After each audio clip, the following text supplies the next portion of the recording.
It's time to explore trading sentiment. Markets aren't just moved by numbers or charts, they're driven by people. In this lesson, you'll learn how emotions, crowd behavior, and overall market psychology influence price movements. You'll also discover how to read and respond to this hidden layer of the market. Trading sentiment is the overall mood of market participants. Are they confident and optimistic or fearful and cautious? This emotional tone, whether bullish or bearish, helps explain why markets move the way they do, often before technical or fundamental factors catch up.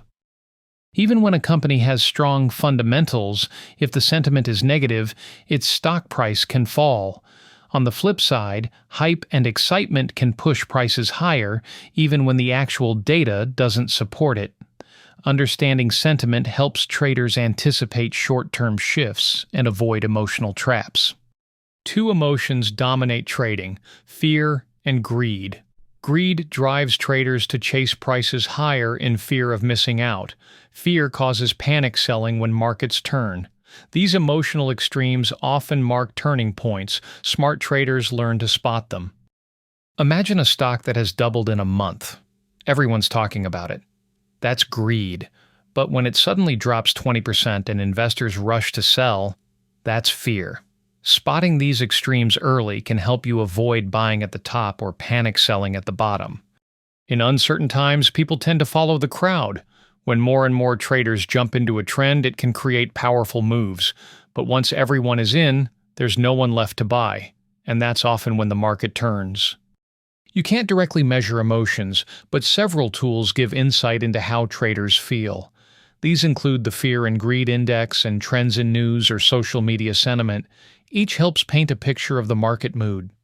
The Fear and Greed Index is popular and it tracks 7 indicators, including volatility, momentum, and market breadth, to give a score between extreme fear, 1, fear, 2, neutral, 3, greed, 4, and extreme greed, 5. It's often used as a warning signal when emotions run too hot or too cold. When the index shows extreme greed, it might mean the market is overbought and due for a pullback. When it shows extreme fear, prices might be undervalued, presenting a possible buying opportunity, but remember, it is best used with other signals, not on its own. The Fear and Greed Index is currently at 15. You decide to take profits on your long positions and wait for better market sentiment before re-entering. Is this a cautious and reasonable move based on the sentiment? No, the correct answer is false. A reading of 15 shows extreme fear, which often signals a potential buying opportunity, not a reason to take profits. Many contrarian traders see this as a chance to enter, not exit. Watching trending topics on platforms like Twitter or Reddit can reveal sudden changes in sentiment. If a certain stock is being hyped or a crypto asset is going viral, it may attract emotional trading, which can drive short-term volatility. When everyone is confident, headlines scream "new highs" and traders say it can only go up. Be cautious. This is a classic sign of euphoria, the stage just before the market tops out and sentiment reverses. On the flip side, panic is when everyone is rushing to sell, news is overwhelmingly negative, and prices are dropping fast. These moments often feel like the worst time to buy, yet they can offer some of the best opportunities. Let's check your knowledge. The Fear and Greed Index is at 80. What does this likely indicate?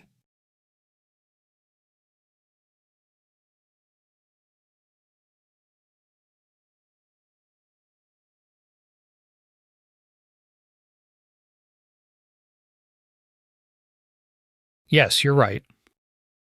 Great job. A reading of 80 shows extreme greed in the market. This often means investors are very optimistic, sometimes overly so. It can be a warning sign that a reversal might be near. You've learned how emotions like fear and greed, crowd behavior, and sentiment indicators can shape price movements. Spotting emotional shifts helps you avoid traps and trade smarter. Next, we'll dig deeper into CFDs and explore how traders actually use them in volatile conditions.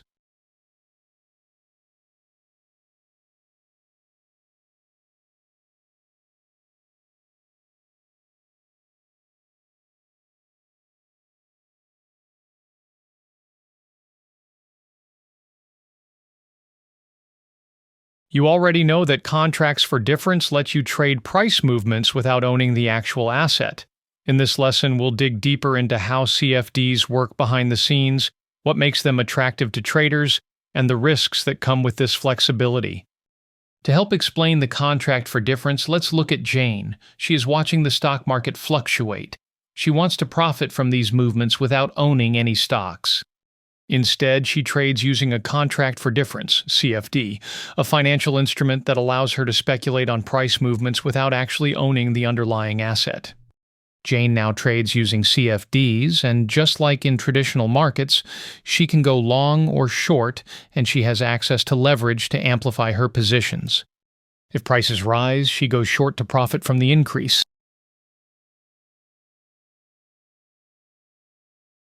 No, the correct answer is false. If prices rise, she goes long to profit from the increase. If prices fall, she goes short to profit from the decline.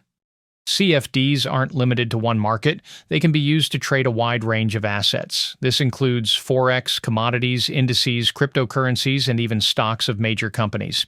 Note that CFDs are commonly available through forex brokers around the world, although some countries, like the US, have restrictions on their use.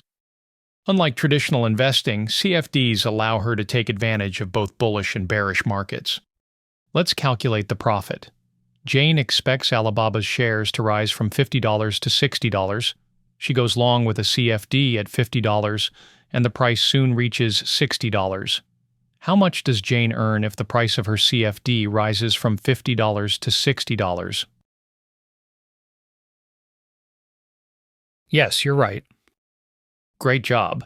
Since Jane opened her CFD at $50 and closed it at $60, her profit is the difference, $10 per share. That's how CFDs allow traders to earn from price movements. To sum up, a CFD is a financial contract where traders speculate on price changes without buying the actual asset. Instead, they agree to exchange the difference in price from the time they open a trade to when they close it. Let's put your knowledge to the test. Answer the following questions to check your understanding. With CFDs, you must own the asset represented to profit from price changes. Yes, you're right. With CFDs, you don't need to own the asset. Your profit or loss depends on how much the price changes from when you open to when you close the trade. As with any market, trading CFDs can be profitable, but traders need to understand the accompanying risks. As CFDs use leverage, which means you can trade with more money than you put in, trading with CFDs can lead to bigger profits and also bigger losses, sometimes more than you originally invested. If Jane expects shares of a company to rise from $50 to $60 and it drops instead, she loses money. Since she doesn't own the stock, she can't wait for a recovery. Her profit or loss depends on when she closes the trade. But leverage isn't the only thing to watch out for. Widening spreads can happen when markets are volatile. This means the gap between the buying and selling price gets larger, making it more expensive to open or close a trade. Along with slippage and possible commissions, these factors can affect your results even if the price moves in your favor. Why do traders use CFDs? CFDs offer flexibility because they let traders speculate on price movements without owning the asset. You can trade larger positions using less upfront money through leverage. You can also try to profit from whether prices go up or down. CFDs always guarantee profits with no risk of losing more than your investment. What do you think? No, the correct answer is false. CFDs come with risks. Leverage trading can amplify both gains and losses, sometimes exceeding your initial investment. Managing risk is crucial. Well done. You've added CFDs to your trading knowledge, an instrument that lets you profit from rising and falling markets without owning the asset. Now you know the key financial markets and what you can trade in each. Use this knowledge wisely. Keep learning and refining your skills.